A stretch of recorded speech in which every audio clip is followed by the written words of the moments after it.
All right, my friends. Reactionary Hippie is back. It's been a long day. Been long February already, but it is Washington's birthday. It was a warm day today here in my hometown. Washington's birthday. What can I say? I flew the flag today. He is the greatest American. He is. I mean, a hero in war, a master in agriculture, logistics, organization, self-possessed, controlled his temper, just rose to the occasion over and over. Every time in his life, this sort of nervous, determined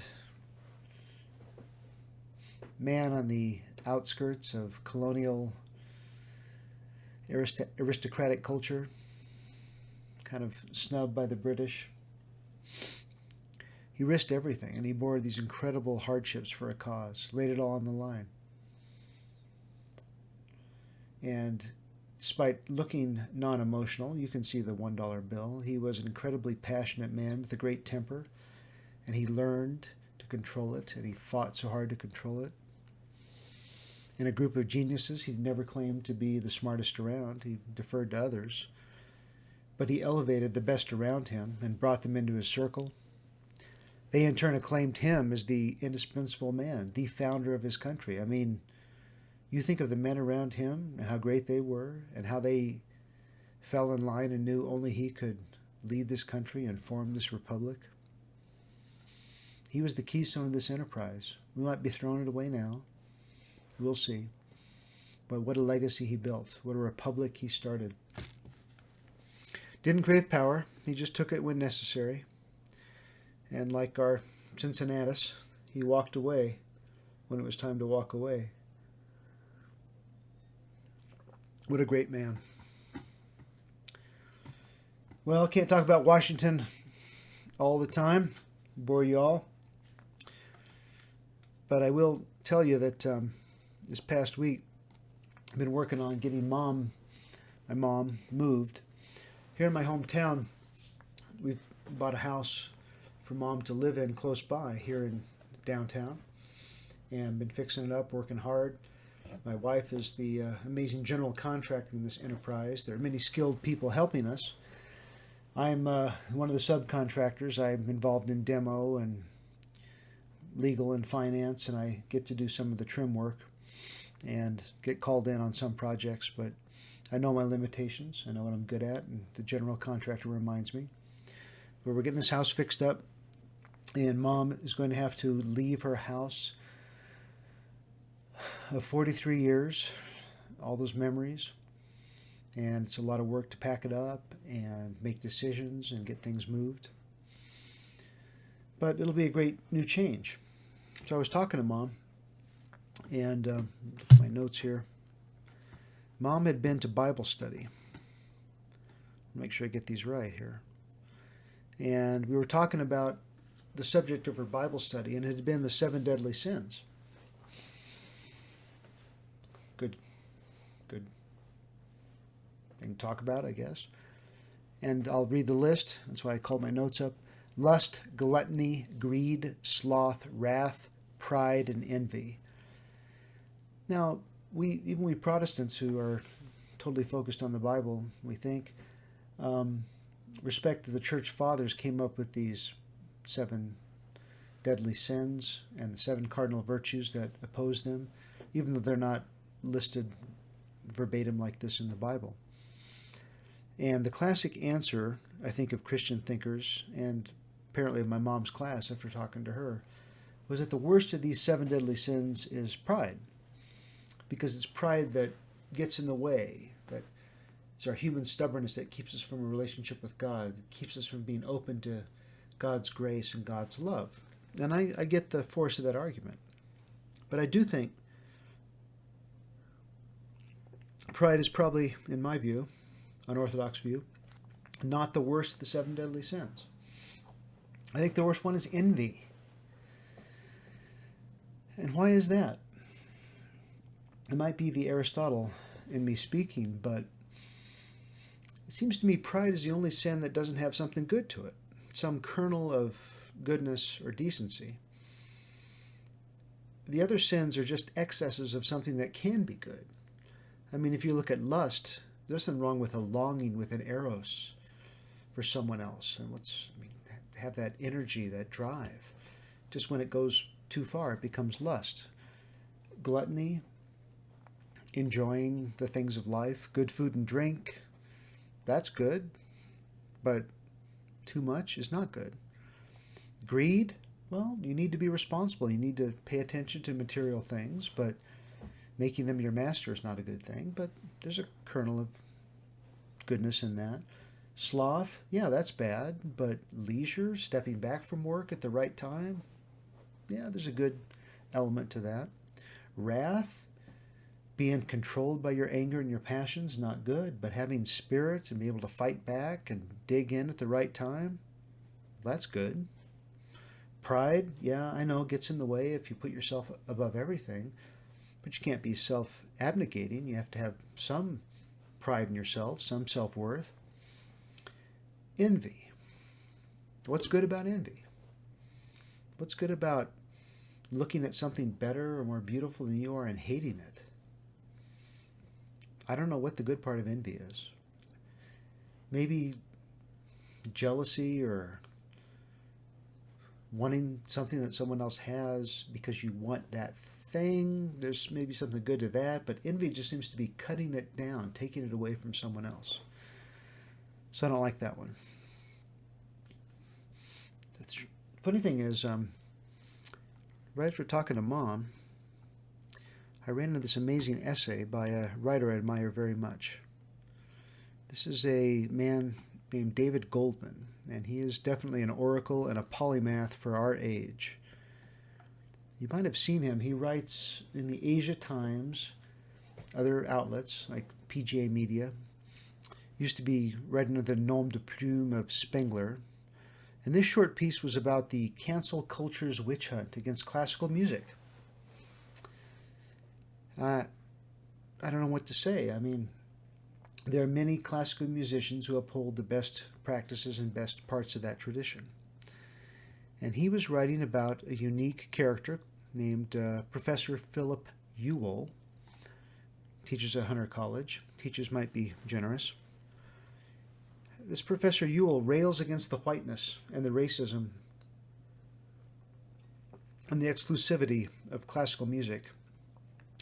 And after seeing a video of him playing a Bach cello suite, I think it's probably because he can't play the cello and just hates that there are beautiful things out there that are better than he is. He doesn't think Beethoven is much at all. He's written extensively about how Beethoven is, maybe an above-average composer. So I want to make a point of repeating a line from David Goldman's essay, because I think this is an aphorism for our ages and certainly perfect for the age we live in now. So let me read it and get it right. David Goldman said, "The grudge that mediocrity bears against genius is the purest form of evil."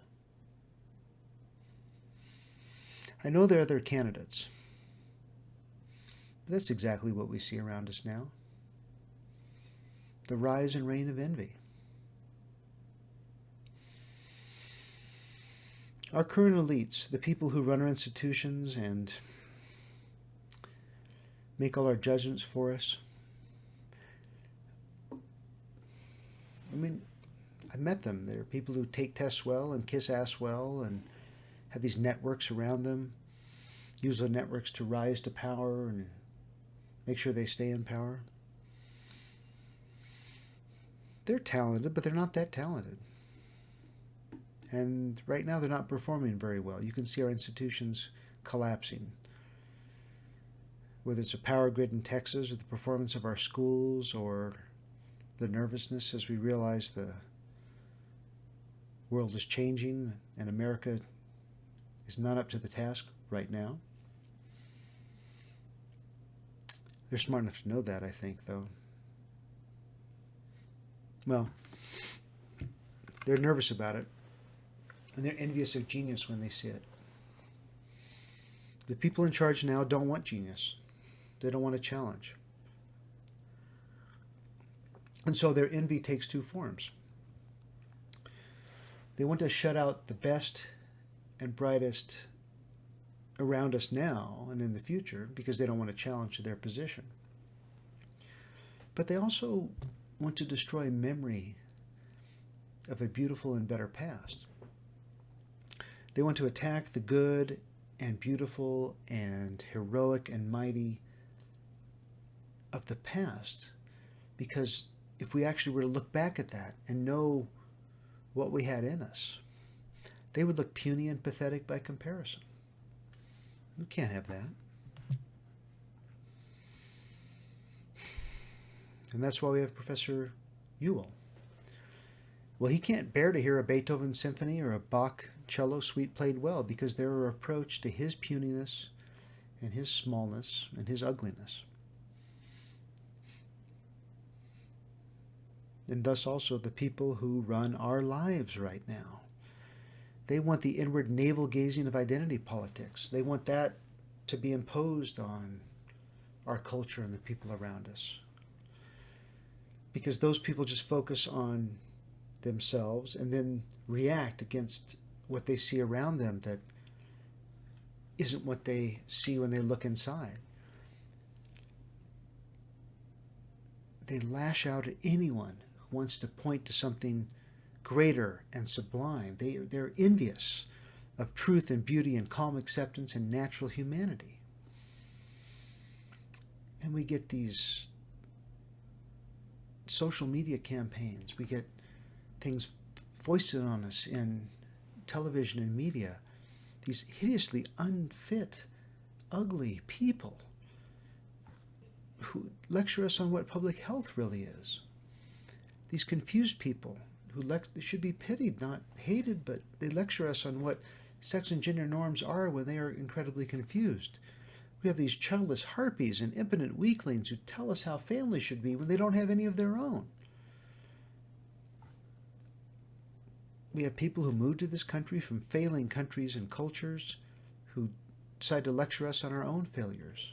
And then angry ideologues step into the breach and take over our politics and tell us we need to be unified, but only on their terms, or else. I think the worst are the people who lap all that up. They just lap it all up and muck around in their own abnegation, their own self-hatred, and they envy the victim status of these lecturers and now moral betterers who, in this new dispensation that we have, tell them how they're supposed to think. That the weaker they are, the more envious they are, the more they project their hate, the better they are. Instead of being people who just find themselves and reach out to something better outside of themselves and don't navel gaze all the time.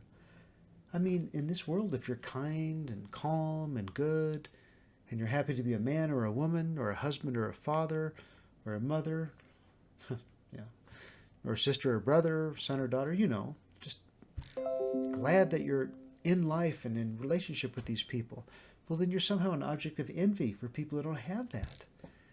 And then there's this corrosive hatred that wants to bring you down and destroy you for no other purpose than hating what is good and natural. When you see this, you can't hate it back.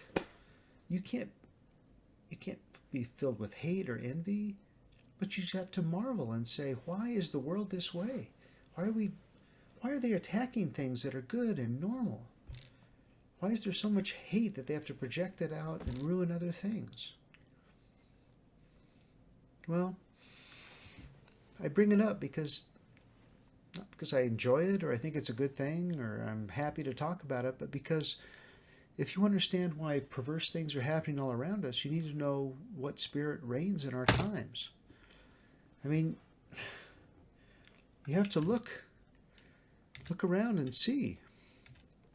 All right. The next humiliation you see on social media. And why is that person the object of scorn?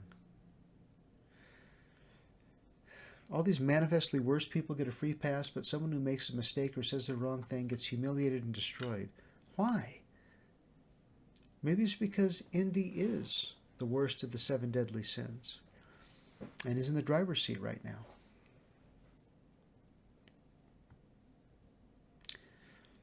What would envy say about George Washington?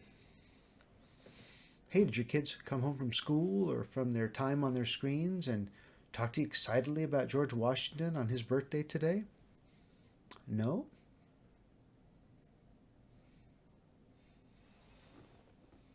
Got a couple books on the shelf over there.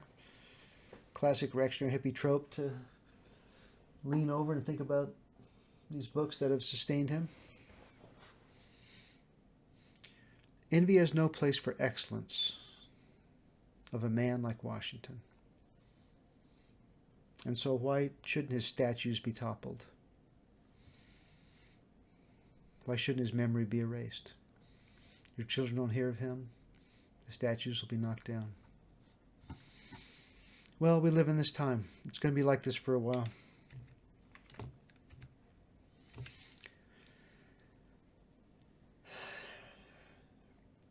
It's happened before. People grow too fat and happy and content. Things are easy, and then they let the credentialed and the incompetent and these self-important people run loose and reign. But reading all this history also reminds me that sometimes when the chips are down, when it gets serious, those chips might not be down, but I hear them whistling past my ears as the cloudburst of them above our heads starts raining down. We're going to have to give up lives and turn to truth and have very little place for envy in our lives as we rebuild.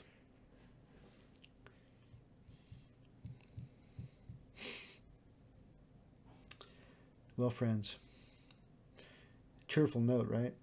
But the reactionary hippie is always cheerful deep down. Short-term pessimist, long-term optimist. Winter will end. Spring will come. We've got our seeds ready. There's plenty of compost we've been building up. And I hope you'll be filled with hope because the wheel's going to turn. The days will lengthen. You will plant gardens and give thanks. We will give thanks for what is to come. This is a tough one. I'm talking about Mom and George Washington, the envy and the decay I see around me, but I believe, and I think we're going to get through this. So help me out. Keep some comments coming. Let me know if I'm doing what's right. I will put some some references to David Goldman and to the 7 Deadly Sins in the comments, so I'll put some links there. And as always, even in the bleak midwinter, past midwinter, almost spring, the reactionary hippie is your lover of truth, your lover of beauty, and I am signing off and grateful that you joined me again. Don't give in to envy. Do your best. And hang in there. Good stuff coming eventually. Good night.